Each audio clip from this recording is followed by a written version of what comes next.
Next topic जो है वो आपका है KDD process, knowledge discovery in large database. ठीक है, डेटाबेस आपके पास रॉ फॉर्म में अवेलेबल रहते हैं। डेटा प्यूरिफिकेशन और डेटा इंटीग्रेशन के बाद में आप इसको डेटा वेयर हाउस में क्या करते हो, स्टोर कराते हो। डेटा वेयर हाउस के बाद में जब आप इसमें डेटा को माइन करते हो, ठीक है, जो भी डेटा आपके नीड के अकॉर्डिंगली ज़रूरी है, रिक्वायर्ड है, उसको आप क्या करोगे, उसको गैदर करोगे अपने वेयर हाउस से। ठीक है, या फिर उसको माइन करोगे। माइनिंग करने से क्या होगा, आपने जो वाइटल इन्फॉर्मेशन है उसको कलेक्ट किया, तो ये जो प्रोसेस होती है वो आपकी डेटा माइनिंग कहलाती है। डेटा माइनिंग के बाद जब आप पैटर्न इवोल्यूशन करते हैं तब वो आपका नॉलेज में कन्वर्ट हो जाता है, जिसे नॉलेज बेस कहते हैं। ठीक है, तो केडीडी जो है, केडीडी प्रोसेस में आपका वेयर हाउसिंग और माइनिंग दोनों सेक्शंस अवेलेबल होता है। ठीक है, तो यहाँ पे हम लोगों ने दो मेन कंपोनेंट को देखा, एक आपका डेटा वेयर हाउस और एक है आपका data mining. Data warehouse में आपकी चार जो प्रॉपर्टीज़ है वो सबसे ज़्यादा मेजर कंसर्न होती है, subject oriented, integrated, time variant and non volatile.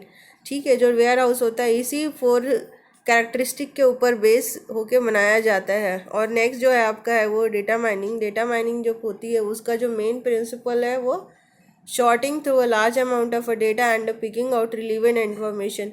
Large amount of database में से आप रिलीवेंट इन्फॉर्मेशन को क्या करते हो, माइन करते हो या फिर गैदर करते हो, यही आपकी माइनिंग कहलाती है। जो डेटा माइनिंग है वो knowledge discovery from a data, इस तरीके से भी इसको एक्सप्लेन किया जा सकता है। ठीक है, इसमें आप क्या कर सकते हो, इसमें जो डेटा एक्सट्रैक्ट करते हो वो नॉन ट्राइवल होता है, इम्प्लिसिट, प्रीवियसली अननोन और पोटेंशियली यूजफुल पैटर्न जो होते हैं और नॉलेज होते हैं उसको यूज अमाउंट ऑफ डेटा से आप एक्सट्रैक्ट करते हो। ठीक है, इसका जो अदर्स नेम है वो होता है नॉलेज डिस्कवरी या फिर माइनिंग इन अ डेटाबेस, या फिर केडीडी प्रोसेस बोल सकते हो या फिर knowledge discovery in a large database बोल सकते हो। जो भी इसमें यहाँ पे knowledge extraction, data pattern analysis, data archaeology, degrading, information harvesting और बिजनेस इंटेलिजेंस, ये सारे प्रोसेसेस के लिए इसको यूज़ किया जाता है। सिंपली जो डेटा वेयर हाउस है उसमें जो डेटा होते हैं वो डिफरेंट सोर्सेज से आपके पास आते हैं, CRM, billing, ERP, flat file system और अदर सोर्स से जो डेटा अवेलेबल है। एक्सट्रैक्शन, ट्रांसफॉर्मेशन और लोडिंग प्रोसेस के बाद वेयर हाउस में डेटा को अपन स्टोर करते हैं और उसके बाद में अगेन आप रिपोर्टिंग, एनालिटिकल टूल्स, ओलैप, ओलटैप और माइनिंग टूल्स के साथ में आप क्या करते हो, उसको प्रोसेस जनरेशन के लिए, रिपोर्ट जनरेशन के लिए, एनालिसिस के लिए आप आगे उसको भेजते हैं। ठीक है, ये आपकी माइनिंग प्रोसेस है, या सिंपली बोला जाए तो केडीडी प्रोसेस है। जैसा प्रीवियस स्लाइड्स में हम लोगों ने डिस्कस किया, डेटा सोर्सेस में डेटा आपके डिफरेंट सोर्सेस से अवेलेबल है।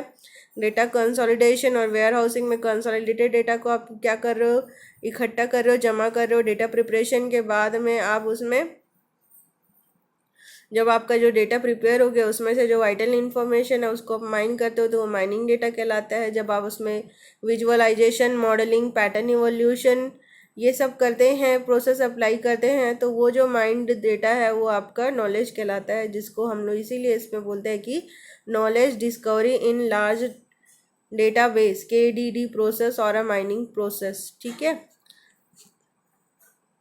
ये हमारा यहाँ पे माइनिंग, केडीडी प्रोसेस और वेयर हाउसिंग कंप्लीट हुआ। ये जो सारे टॉपिक्स अभी डिस्कस हुए हैं, ठीक है, जो आपके मैनेजमेंट से रिलेटेड है, MIS, ERP, CRM, SEM, data warehouse, mining, KDD process, AI system, expert system और नॉलेज बेस्ड सिस्टम, ये आपके 4th यूनिट से भी कंसीडर होंगे। ठीक है, तो ये उस सेक्शन में मैं नहीं पढ़ाऊँगी।